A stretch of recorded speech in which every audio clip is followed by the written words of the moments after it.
In section 6.3, we'll be looking at quadrilaterals and deciding if they are parallelograms. And so basically we're going to look at a parallelogram and certain information about it, decide if it is a parallelogram. The first thing is just our definition of the parallelogram. If we know both pairs of opposite sides are parallel, then it's got to be a parallelogram. So it would be marked like this, with both pairs of opposite sides parallel. Our first theorem then is looking at if both pairs of opposite sides are congruent, then it's a parallelogram.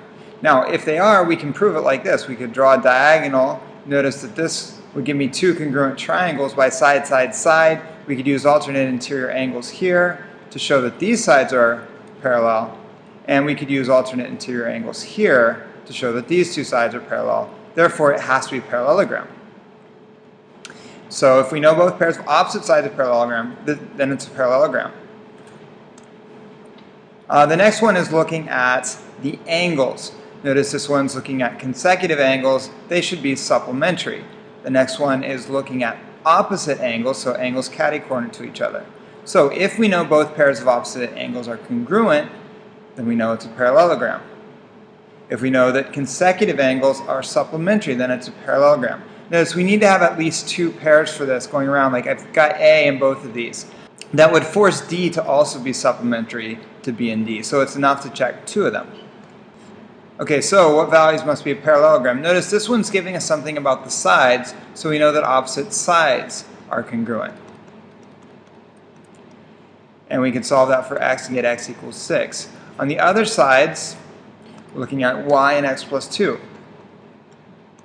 Notice we couldn't have solved this as it is, but since we already know that x equals 6, and we know that 6 plus 2 equals y equals 8. For the next one, notice these are all angles that they're giving us. So we could either use consecutive angles are supplementary, or we could use opposite angles are congruent. Opposite angles are going to give me x's and y's, so I'm going to instead choose to use supplementary angles, 4x plus 13 plus 12x plus 7. Since those are consecutive angles here, they'll add up to 180 degrees. So I would work that out and solve it. I could do the same thing over here with y, knowing that those two angles will also add up to 180 degrees. The next theorem is looking at the diagonals and noticing that the diagonals cut each other in half. So if the diagonals cut each other in half, then it has to be a parallelogram. Notice that all these theorems are like the ones that we had in the last section, except that they're the converses. Okay, in this next proof, we want to prove that this is a parallelogram. So we need to show that opposite sides are parallel. And what we're given is that the diagonals bisect each other. So we have these congruent parts here.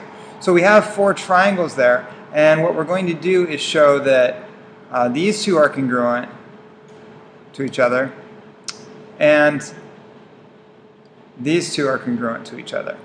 If we can do that, we'll be able to use alternate interior angles for the other side. So definition of segment and bisector, we've got those markings there. Vertical angles are congruent, which will give us these two angles and these two angles. We then have side angle side between these two triangles. And because those two triangles are congruent, we also know the corresponding parts of congruent triangles are congruent. BAE would be this angle, is then congruent to DCE. Notice that gives us alternate interior angles for these two sides, giving us parallels. And then the next one, ECB, would be this angle up here. And EAD, this one down here, giving us another pair of alternate interior angles to show that these two sides are parallel. Because we have both pairs of opposite sides parallel, that's our definition of parallelogram. We know this is a parallelogram. Okay, the next theorem is saying one pair of opposite sides are both parallel and congruent.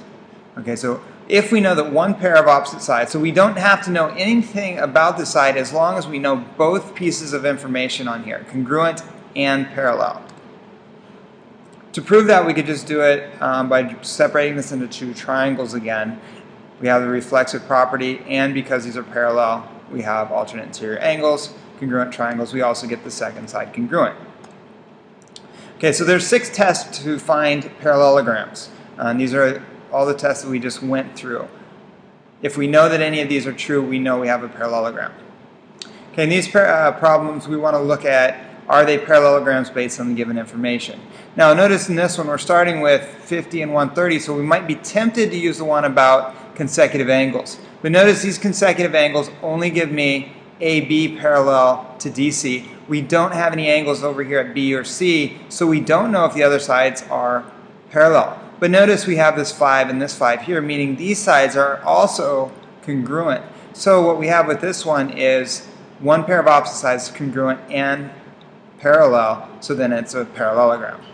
In the other one, we might be tempted to use this theorem where both pairs of opposite sides congruent, but look closely at this.